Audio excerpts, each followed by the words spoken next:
trabalham com vacantes, eu dou uma aqui calor.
heavens, there's too many wires.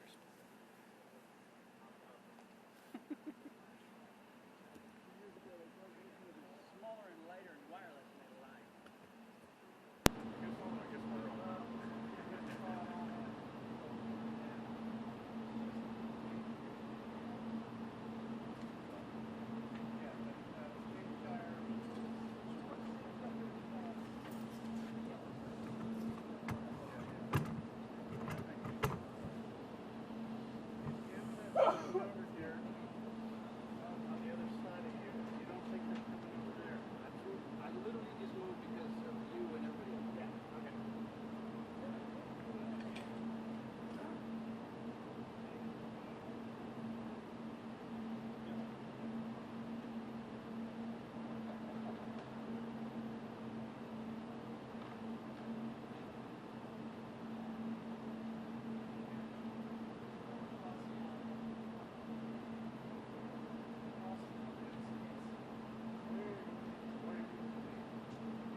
Say I have not been out here since this day.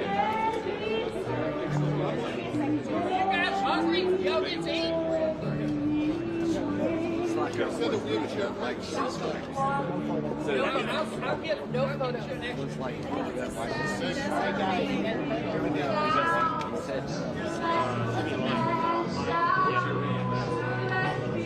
cannot take the shot until the president walks out. I'll give you the warning of when he's about to.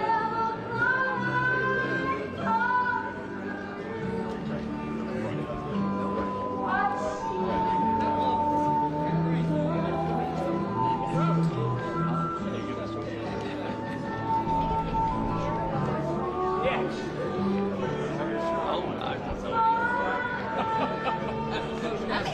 God. I want to eat and relax. Be there more. You need to not be on it.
Yeah, we're unilateral, so you're probably going to shoot.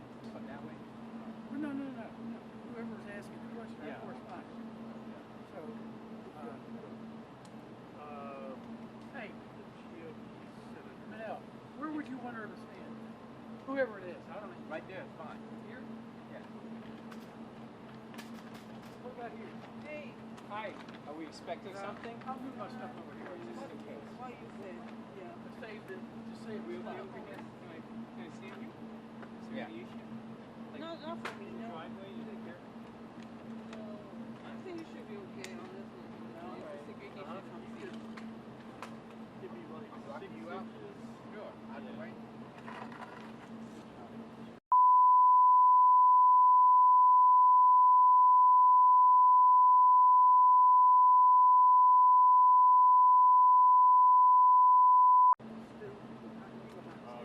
No, you gotta report.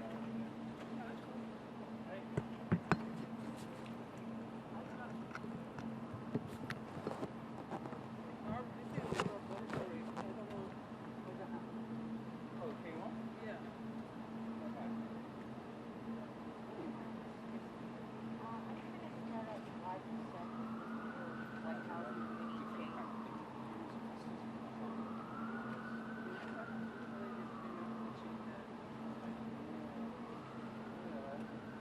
Let me...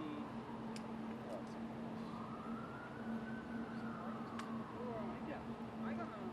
20 seconds. I think Where's gonna be the focus here? Are you operating, like, should I quit saying just click on here and not worry about it? no, because I have to do this. Yeah. Okay, let me... Or maybe I'll leave the Okay, I'll come back. I was wondering if they were like the security said not here, then I can easily move to anywhere like this. Yeah, it's kind of nice for you to be portable. Yeah, but then maybe I can. Do we know if we have a correspondent that's here? Not here, but maybe like I talked to the producer that the Mary might be here. Oh, Mary.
I don't need to use the phone.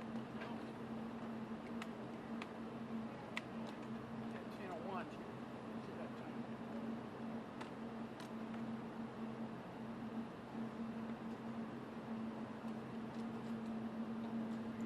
Yeah, I asked them, okay, like I know like you talk to them, and I told them like okay, people start like preparing for it. I already said to like mother, I mean that like a store, but all the time you. I'm gonna send you tone one time just to make sure everything's good.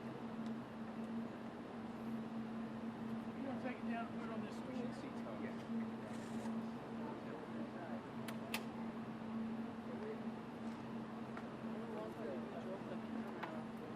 I can see it. I can see it. There. Alright, I can also talk.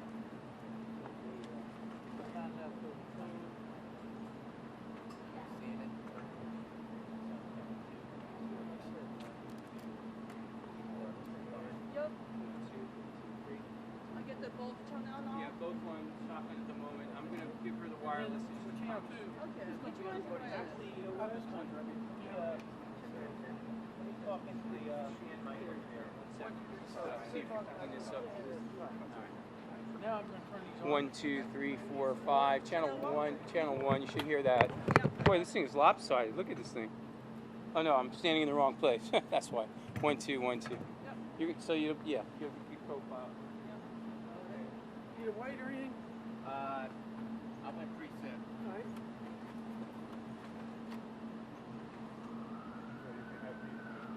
Yeah. So if she does the wireless, I'll probably take out my shotgun and just put it on that. I don't know. We'll figure it out. Yeah, I think I should do the wireless. I'm gonna leave this. Well, should we leave it up, or you think it's happening now, or no?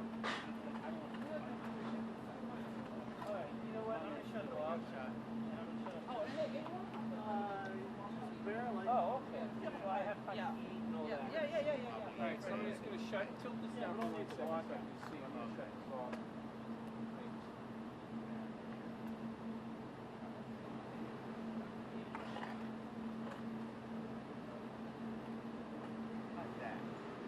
That's Oh, perfect. close the truck.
We get to kill it.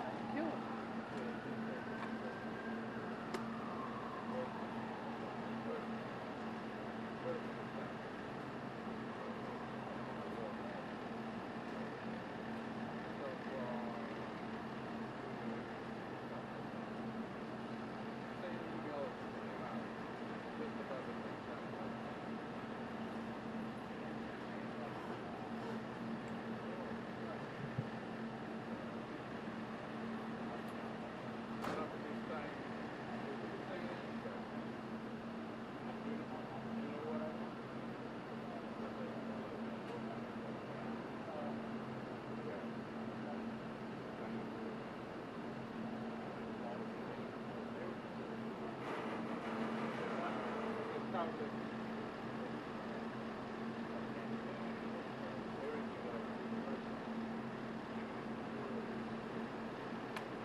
Good.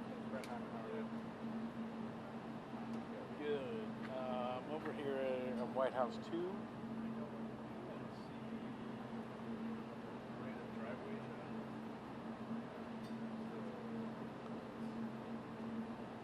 We don't have a wireless mic right now. Just got to have a mic on.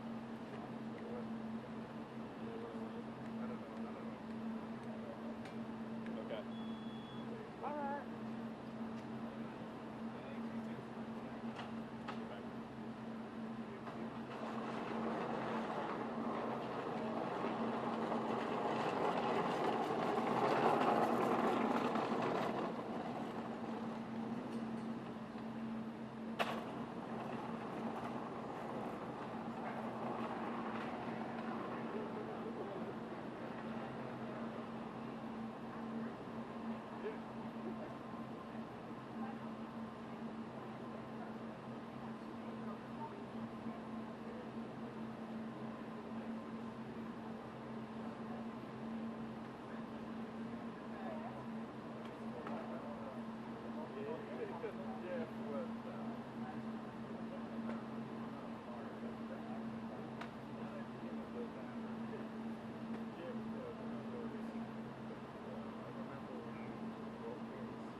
Yeah. I think it's looking more likely now.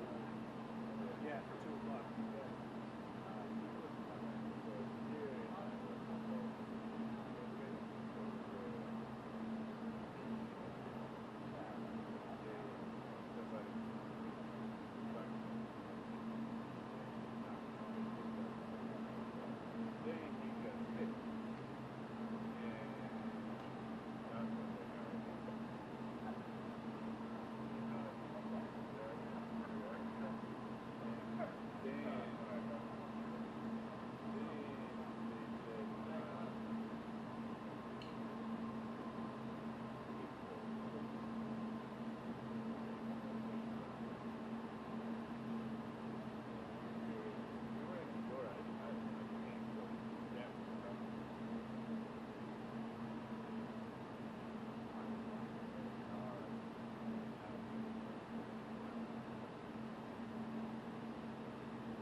Ma'am, there's no women inside, ma'am. I'm sorry, ma'am. You're going to have to move along. But I hear women inside. No, ma'am. You'll have to move along, ma'am. So that was the famous swimming pool. Now it's even worse. It's for the media. They covered the pool up. They covered the pool up, and now it's for the media. And I think we have a small representative group. I don't think they allowed the rest of them. I can't believe it. What happened? They're all on the other side of the wall. Can you believe it? Because this is supposed to be sort of a private event. And there is no such thing in politics as a private event. Lindsey, you learned that a long time ago, right? The great Lindsey Graham. Doing fantastic. You're up 34 points, Lindsey. That's right. Thank you. It's not bad, I'll tell you. It's not bad. So, so we did the Presidential Walk of Fame from the great George Washington all the way to, well, I think we have to rate him above me. So it's less than great, less than George. Somebody went up there and they say, you're the third best president in the United States. This was on television, third best. And they said, who are the first two? George Washington and Abraham Lincoln. And I got extremely angry at this man. You know, you can't. It's going to be tough to beat, Mr. Senator. It's going to be, John. It's going to be very tough to beat Washington and Lincoln, but we're going to give it a try, right? Hey, they didn't put out 8 wars, 9 coming. All right, we put out 8 wars, and the 9th is coming. Believe it or not.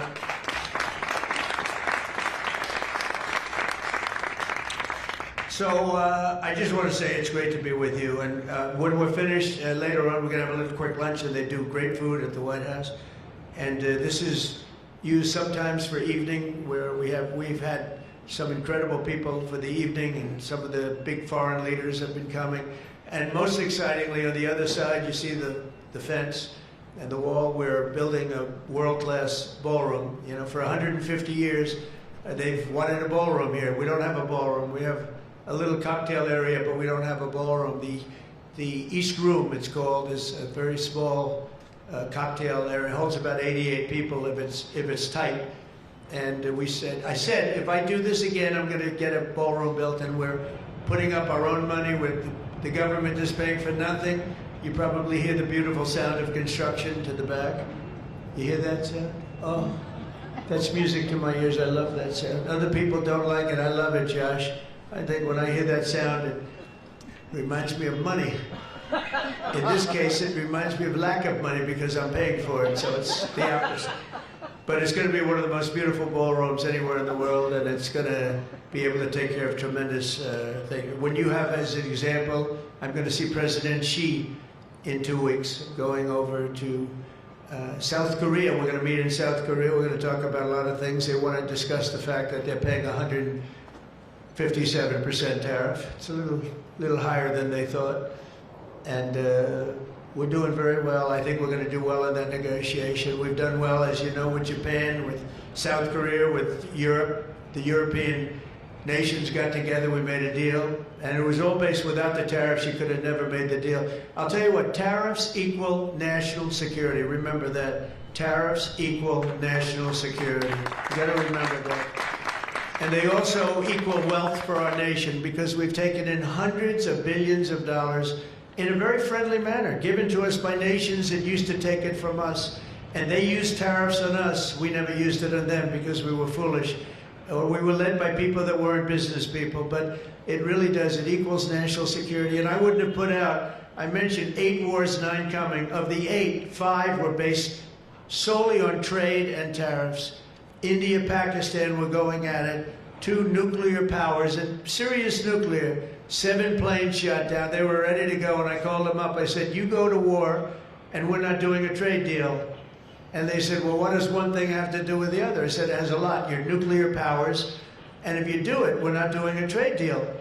And 24 hours later, they called me, we have decided not to do it. We stopped the war. We stopped a potential disaster, a nuclear disaster, because of trade. And it's been really amazing. But the tariffs have made us a wealthy country. They've given us tremendous defense. They've given us things that we can do for other countries, very positive. But again, really, it's national security, it's national defense, and they are so important. And it's incredible that presidents, for the most part, didn't know how to use them, when to use them. If you go back, you'll see some of the presidents that were the most successful were believers in tariffs. And I even see foreign countries now that we are doing very well with taking ads. Don't go with tariffs. They're taking ads. I saw an ad last night from Canada. If I was Canada, I'd take that same ad also. But they're actually on television taking ads. But I do believe that everybody's too smart for that. We have a very, very big and important case coming up. We should win the case based on the legal merit. We should also win the case based on all of the things I just said. But we're a wealthy country again. Last week, as you know, they found $31 billion. They came to see me, sir. We found $31 billion. They said, we don't know why. I said, was this a good find or a bad find? It was a good find. It was a plus 31. We're used to finding negative 31s, right, for the last 30 years. I said, check the tariff shelf. Well, those tariffs haven't kicked in. Yes, they did. They kicked in 2 months ago. Check it. He comes back 2 hours later. Sir, you were right. We have an additional $31 billion, billion, not million, Lindsay, billion, that we just found from tariffs. They kicked in earlier than we thought. You were right. We're a wealthy nation again, and we're a nation that can be secure. We're a nation that can start paying down our debt. And with tariffs, we're the wealthiest nation ever in the history of the world. Without them, we've got to slog. We've got to slog. But remember this, other nations, including China, Japan, European nations, they used tariffs against us for many years. That's why we owe $37 trillion. That's why. But they used tariffs very successfully against us, and we had presidents that never fought it.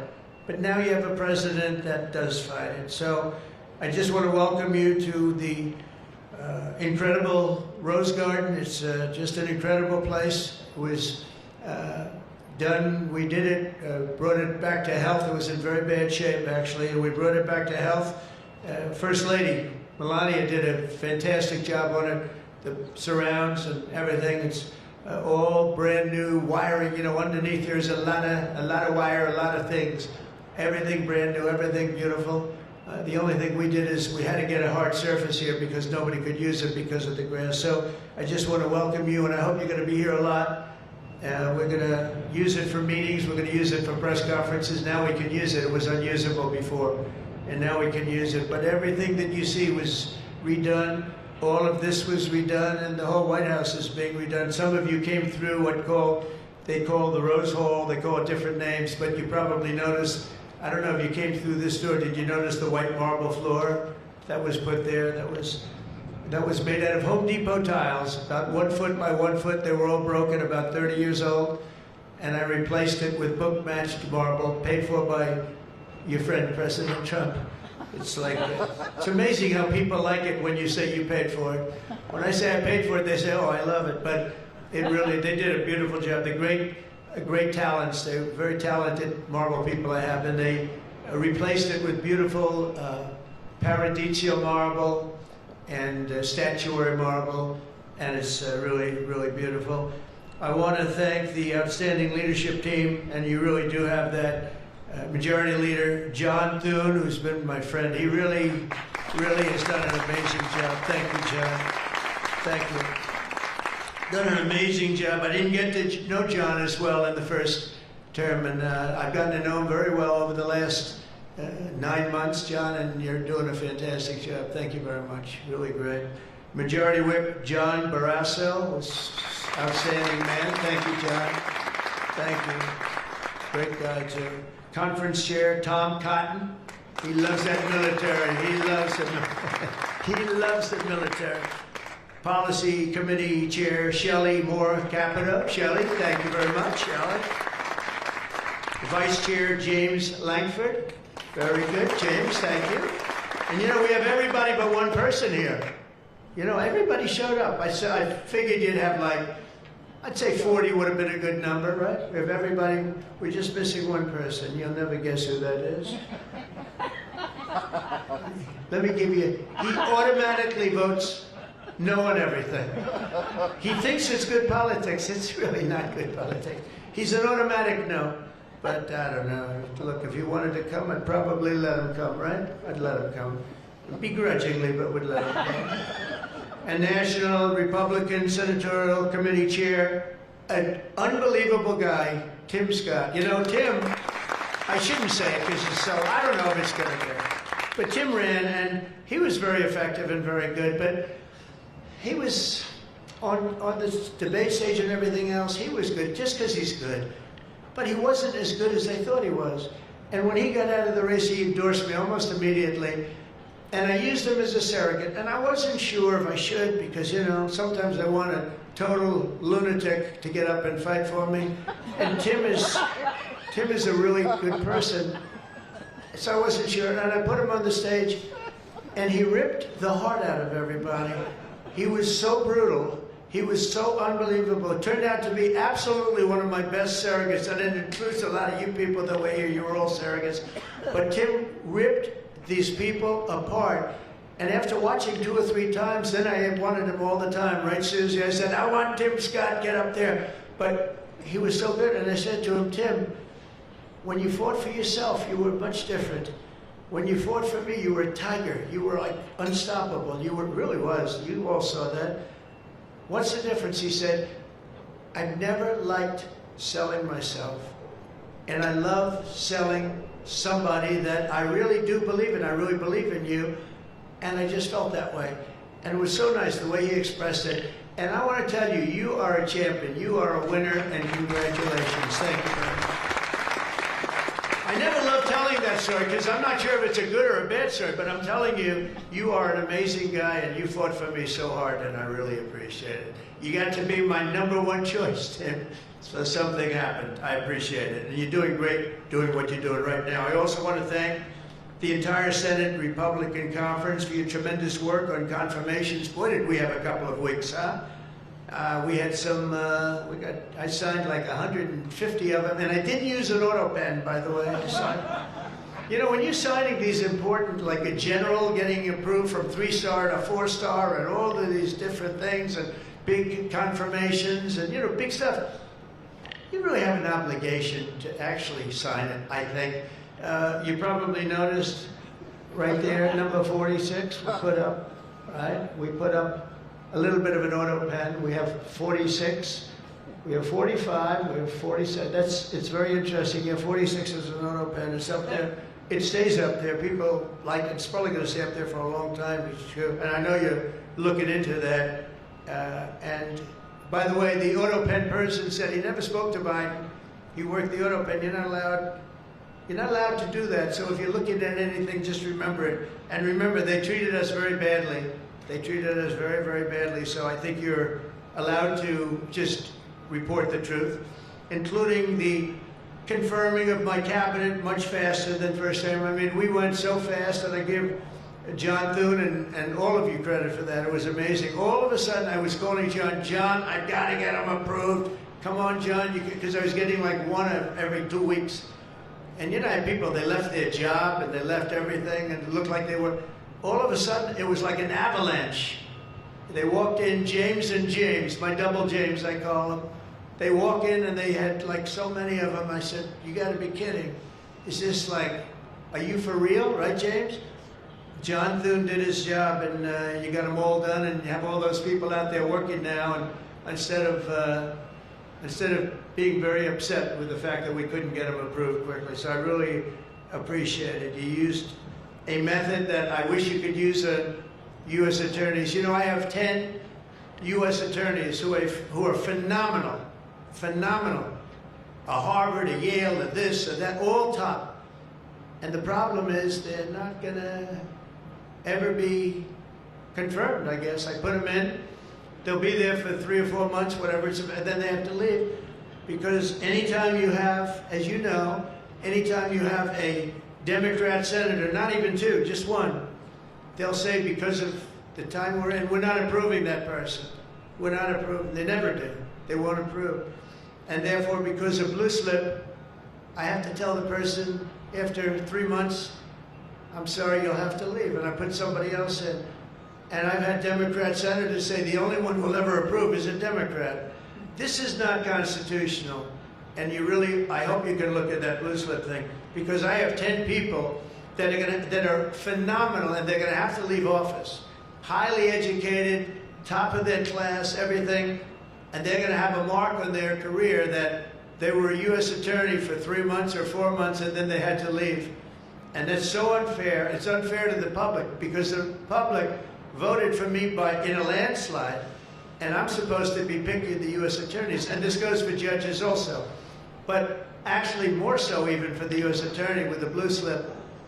So I have these phenomenal people, many of them young, but truly fantastic people, and they're wondering what's going to happen in another 3, 4, 5 weeks. They're going to have to leave office. I think it's a shame, and I hope you can do something about it, because I'd like to tell those people, you know, we put you there, and you're not going to have on your resume for the rest of your life, you were there for 4 weeks or 6 weeks, and you left like you got canned. So I hope you look at that. Very important. And after your pivotal changes to the Senate rules last month, as a result, this is what you did, the unprecedented obstruction by the Democrats. We've confirmed more than 175 public servants, people that are phenomenal, to keep posts, and that's just been over the last couple of weeks. It's an unbelievable thing what you've done, John, all of you together. So working closely with me and House Majority, the Republican Senate also gave us the largest working class tax cut in American history, and you passed the Lincoln-Riley Act to throw illegal alien criminals out of our country. You passed the Genius Act and the Take It Down Act with the support of our wonderful First Lady. By the way, she got actual support from the other side. It was bipartisan. I think Rand didn't vote for it again. I think it was only Rand. If you get bipartisan support other than maybe Rand. But another one I'm going to ask you to vote for, and it's in the House now, and I hear it's doing well in the House, James. It's case law. A young lady named Kate Steinle, I remember it so well, probably 8 or 10 years ago now, in San Francisco. She was holding hands with her father on the San Francisco pier, looking out into the water. It was beautiful, everything was beautiful, but the person wasn't beautiful that did this. And this was an illegal alien that came into our country 5 times, was thrown out 4 or 5 times, I don't even know, but a lot, and came back and shot her through the head. And she went down and she looked at her father, Daddy, Daddy, something happened, and she immediately passed away in his arm. And I mean, you can imagine, it was so sad, such a beautiful, beautiful, beautiful person. Father was destroyed, you know, virtually destroyed. And they passed they wanted to pass what they call case law, and it's now again in Congress, and I hear we're going to get it passed in Congress, and when it gets up to the Senate, I hope you guys can pass it. And basically, very simply, it says that if you're an illegal alien and you come in and you get thrown out, if you come back and get caught, you have to spend 10 years in jail. Very simple. Very simple. If they would have had that, Kate Steinle would be alive today. That was a big event at the time. If you remember Bill O'Reilly, for those of you that like Bill, I think I like Bill, but he was the one, he devoted his life to that law, trying to get it passed.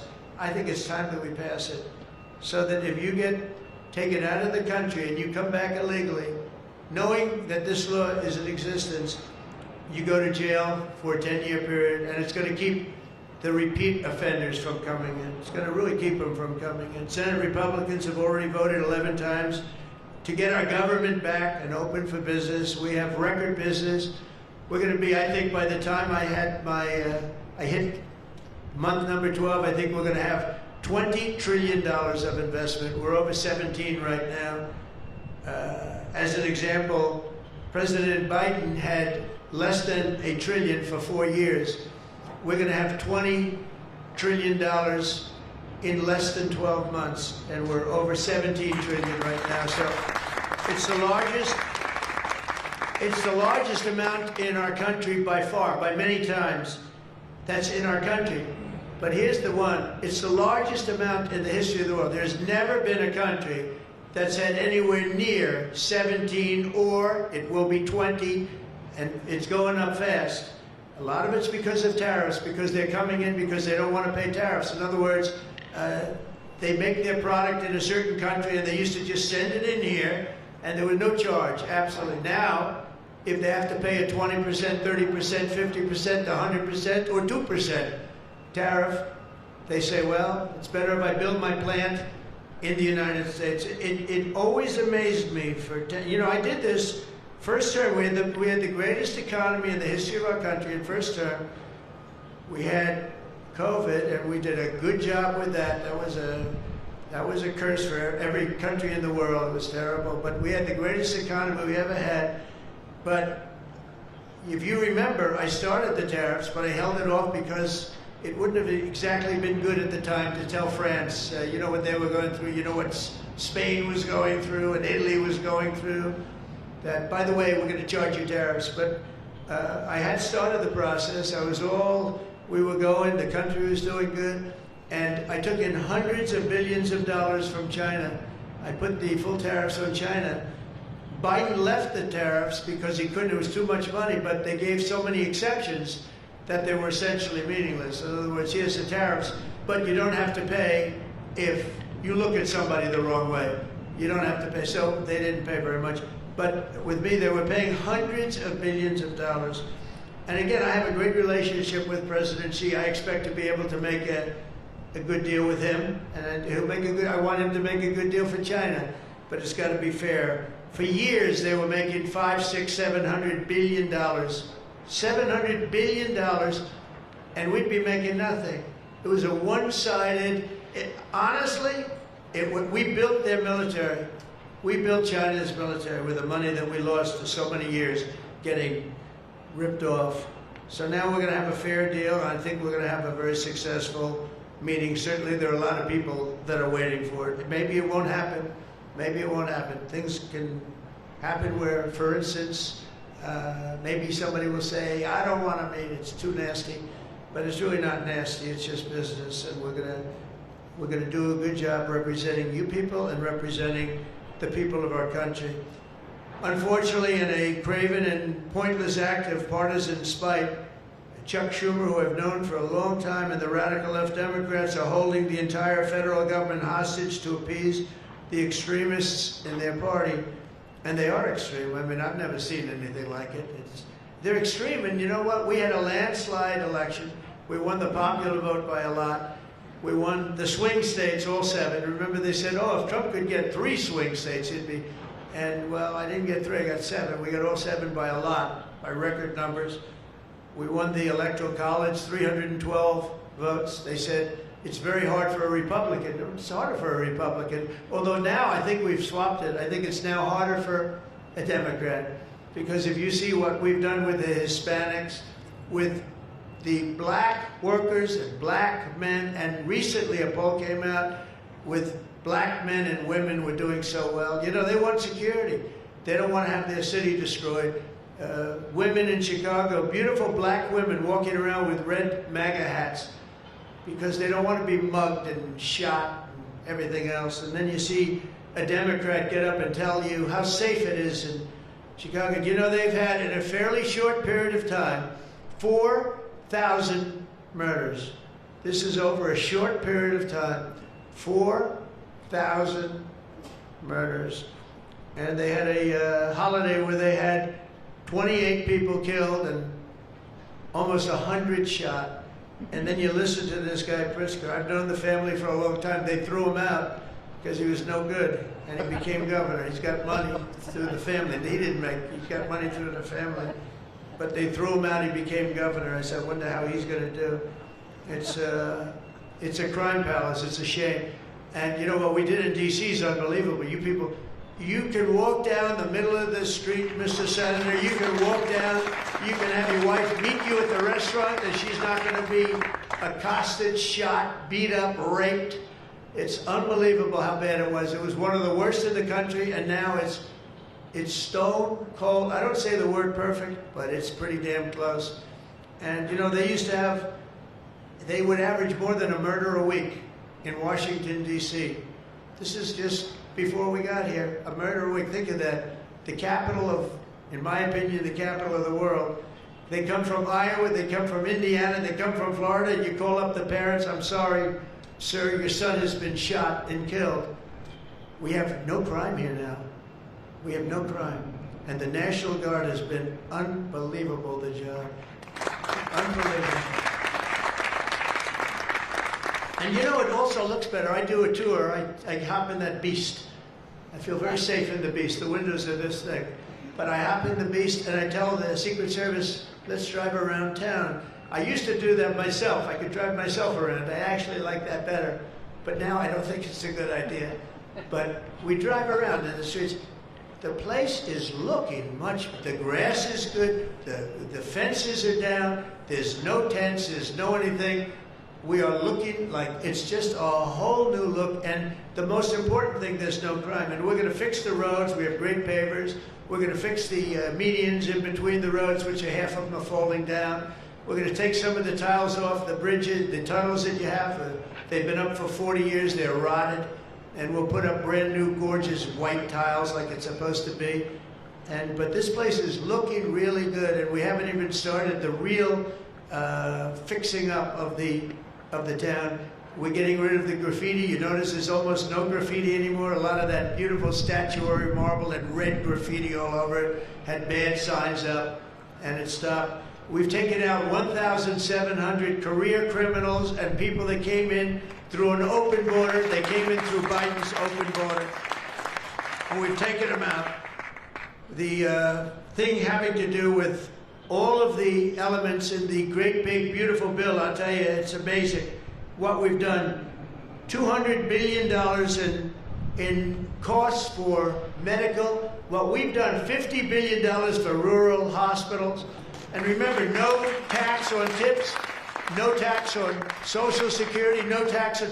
Think of all of these things that we've done. This is the biggest, this is the greatest bill. Social Security, no tax on overtime, but no tax on tips. I got that from a waitress in Nevada. I was making a speech and I'm at one of my restaurants in the hotel I own there. I say, how are you doing? Well, sir, it's terrible. They're taxing my tips. They're going, I wouldn't have even thought that. And I looked at it, and she said to me, sir, there should be no tax on tips. I said, say it one time more. No tax on tips. I walked outside to the press. I said, there will be no tax on tips. She was right. And we won that state by a lot. That's not a state that we win by that much, David, but we won it by a lot. So it was pretty good. But that bill is chock full of so many different things. So it was the biggest bill. I'm actually saying this to the fake news so that they maybe print it, but maybe not, because you people know. It was the biggest bill ever passed in Congress. And what we did was a little risky. We put everything into the bill, John, right? And some people were against it. They said, no, you got to do small bites. And we gave it a shot, and we got it passed. I got a call from John. He said, it was 3 o'clock in the morning. Sir, we have 4 hard no's. Could you please call him? I said, what time is it, John? It's 4 o'clock in the morning, sir. So I call up. One of you is sitting right here. I said, Jim, could I say hello to you? It's 4 o'clock in the morning, right? He said, sir, you have my vote. And I said, wow. Then I called up another person. I'll use fictitious names. Doug, can I get your vote? You've got it, sir. Then I called up another one. How about Josh? Can I have your vote, Josh? Because I like Josh. And Josh, who can be very difficult, said, sir, you have my vote. His wife was screaming at him on the other side. Sir, you have my vote. But I called people, and they weren't really hard-nosed. They wanted a little attention, unfortunately, at 4 in the morning. Sometimes I like the ones that don't like the attention, but we'll take it anywhere we can. And we got it passed, right, John? And nobody thought that could happen, because you have a small majority. And how about in the House, we had a majority of 3. We actually went down after that for a period of about 2 months. We went down to a majority in the House of 1. And I kept saying, you know, because I'll tell you, Mike Johnson's great. The team, these 2 teams, did you ever see 2 people more different? One's tall, one's slightly less tall. You want to be clear? They are very different people, but they're the same in terms of talent. They did it, the 2 guys, and they get along incredibly well. We all do. We get along great. But we passed a bill. We don't need to pass any more bills. We got everything in that bill. There's nothing else we have to put. We got the largest tax cuts in history. We got the extension of the Trump tax cuts. We got all of these things. you know, remember, they lie. They will look at I saw it the other day, they were talking about, I call it the great big beautiful bill, but that's what it is, the great big beautiful, the biggest bill ever passed. And what they say, they make up stories. And I saw they were interviewing a senator, and they said, well, what's wrong with their bill? He didn't know what to say, because there's nothing he could say. It covers everything. He said, death, death. It brings death. Now, if I'm a regular person and I hear that, I say, oh, that's terrible. But it's just the opposite. It brings life. It brings Medicaid, Medicare, Social Security. It secures all those things. And they just are so bad. You know, they said death. It was like death. And there's nothing about death. Theirs is death. Because they're going to lose Medicaid, they're going to lose Social Security, they're going to lose Medicare. All of those things are going to be gone because the whole country would be bankrupt, and you're not going to have any kind of medical insurance. So with us, it's the opposite. And it's a great bill. We don't need any more. And I want to just say from the beginning, our message has been very simple. We will not be extorted on this crazy plot of theirs. They've never done this before. Nobody has. You always vote for an extension. Chuck Schumer and the Senate Democrats need to vote for the clean, bipartisan CR and reopen our government. It's got to be reopened right now. We're not doing that. They are the obstructionists. And the reason they're doing it is because we're doing so well. We're doing well all over the world. We're doing well with the close to $20 trillion that I just told you about. It will be that number, but even if you take it down to over 17, that's a guarantee. We're doing well with everything. Car plants are pouring back into our country. AI plants, we're leading, we're dominating China right now in AI. And I did something that I think you'd like, because we have an old grid, it's a tired grid. It doesn't have the juice that you need to fire up these plants. You know, these plants will need more than double the energy we have right now for the whole country. That's how big it is. And we can't do that. There's no way we can do that. China's building right now 52 power stations. But I did something better. I'm letting everybody build their own power plant so they'll become like an electric utility in addition to AI. But if they want to build their own plant and we get their approvals within less than a month, it used to take 5 years prior to rejection. Sometimes a guy in Louisiana, they had one that took 12 years and then they got rejected. I got it approved in 2 weeks when I got into office. That was the first term. And the plant is up now, and it's been a great thing for the state. I did it twice, actually. I got 2 of them that were dead after 12 years, and I got them approved, both of them, in less than a week. And that's what we're doing. Lee Zeldin, by the way, is doing a phenomenal job, Environmental Commission, I have to tell you. He knows that we have to get them fast, and we're getting them fast. So we're leading China in the AI race by a lot. Under Biden, Democrats voted 13 times for continuing resolutions to keep the government open. And all we want is simply to ask them to do it once again. They always voted for it. They never voted against it. Nobody votes against it. But they do that, and they do. It's partially my fault. I mean, I'm watching you, and I'm looking at all these great faces that I've seen. Really great people. I think with few exceptions, a couple of you I don't like that much, but with few exceptions, great people. And you look at what they do, and you look at the game they play, and it's a horrible game. And, you know, we have the hottest country ever. This is the hottest country anywhere in the world. And I say this, I'm sure you've heard me say it, but I was over in the Middle East, and the King of Saudi Arabia and others also said essentially the same thing. They said, you know, President, a year and a half ago, your country was dead. We never thought we'd see this. And right now, you have the hottest country anywhere in the world. We do. We have the hottest country anywhere in the world, which tells you about leadership, and that includes your leadership. So as you know, my door is always open to anyone. It's not like that AOC, how about her, where she said, she's talking about having rebellions and everything. She said, well, my door is always open. But she's not the leader. I'm sure the leaders felt very nicely about when she said her door's open. Who the hell wants to go into her door anyway? She doesn't know what the hell she's talking about. She's the one that started. You know, I remember, I'll never forget, she never took a course on the environment. And I watched her one day, and she was on television. She said, yes, our planet will be dead within 12 years. That was a long time ago. Our planet was supposed to be dead. Remember the 12-year theory? We were environmentally dead. Now, these people, they've got an agenda that nobody quite understands. The good news is they don't understand it either. They really have no idea. But the people do. The people understand.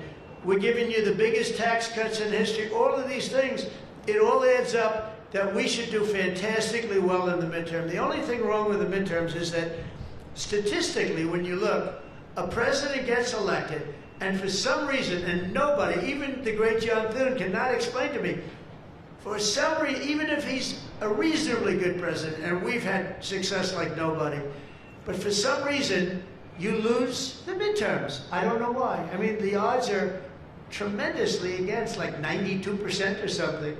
It doesn't make sense. If you have a great presidency, it only makes sense that you win the midterm. So there should be no reason for it. Somebody's going to explain there might be some dark, deep psychological reason where they want to vote the opposite way.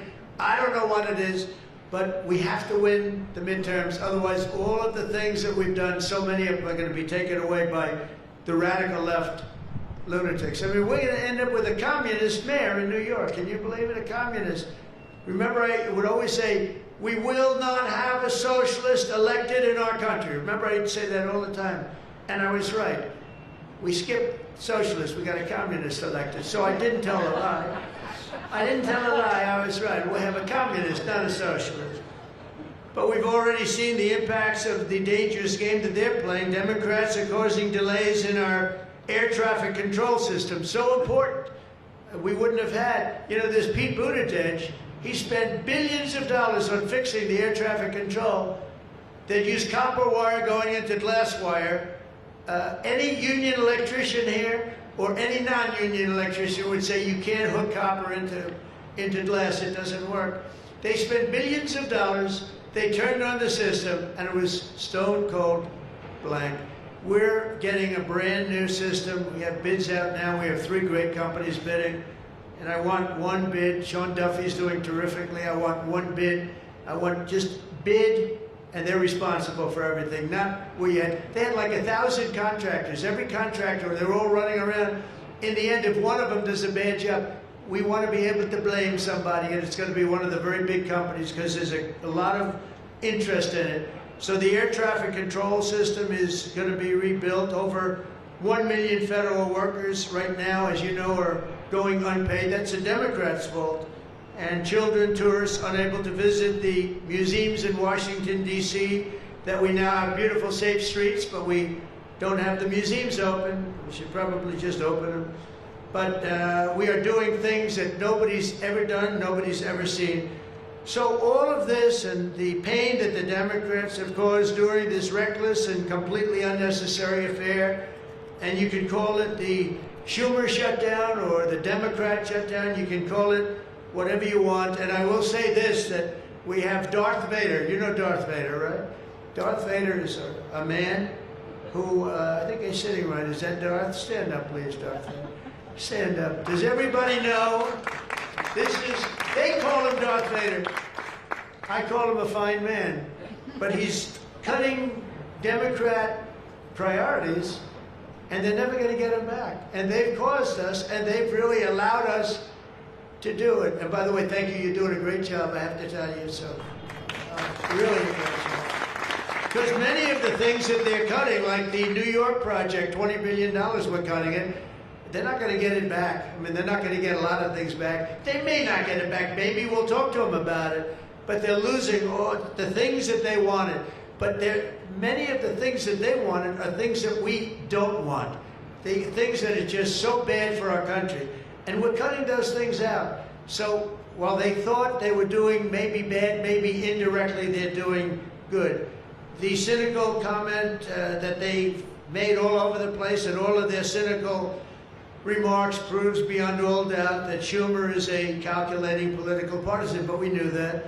But he's somebody that's in deep trouble. He's losing in all of the polls. He's even losing to AOC +3. Remember +3? What happened to the +3? Are they still around? I had one, when I was at the United Nations, I met the president of Somalia. And I said, I have somebody I'd like to give back to you. He said, no thanks, we don't want her. He didn't want anything to do with her. But today I'm calling on every Senate Democrat to stop the madness, to let our country get back in the greatest moment in the history of our country in terms of wealth, in terms of job creation, and in terms of investment coming in. These guys go on strike. It's really a shame. So I'm asking them to be smart. It's not working. They're getting killed in the polls. The public understands what they're doing. They're doing the wrong thing. And with that, I just want to say welcome to the White House. When we're finished, they do a great job. When they're finished, we're going to all come in. It'll be a little crowded, but that's okay. To the Oval Office, we'll talk a little bit, a couple of minutes. Got some interesting things. And I think I'd like to have, if I could, John come up and say a few words, and we can close it out. And by the way, this is an open mic. It's open to the world. I think they can hear me out in the street. If anybody wants to come up and say after John, say we're all friends and you can speak your heart out. But we've got to get our government open, and the Democrats are trying to keep it closed. Thank you. John, please. Well, Mr. President, thank you for having us. This is the 4th week of the Democrat shutdown, but we are all here today because your Republican team in the Senate is unified. This is now the longest full shutdown in history, but everybody here has voted now 11 different times to open up the government, and we are going to keep voting to open up the government, and eventually the Democrats, hopefully sooner or later, are going to come around. But Mr. President, your agenda is the right one for this country. This is your team. We are your partners in achieving and implementing the agenda that you campaigned on and the American people voted for. And you just mentioned it has been a series of promises made and promises kept, whether it's national security, whether it's the border, whether it's the economy, taxes, regulations, energy, Trump newborn accounts, school choice. You look at what we've accomplished so far. It is a remarkable, remarkable team and a record of accomplishment that can't be matched. And I would argue, at least in my time here, but perhaps in all of history. So thank you for your leadership, and we will continue to be good partners and work with you to get the work done for the American people. And let's hope that the Democrats get wise, and starting perhaps even today, vote to reopen the government so we can get back to work for the American people. Mr. President, thank you for having us at your home. You have beautiful homes, and thank you for everything you're doing to make this such a beautiful place. This is America's house. We're delighted to be here. Thank you.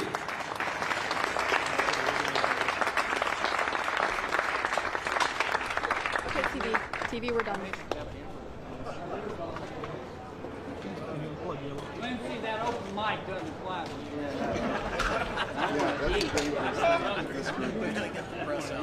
Yeah, that's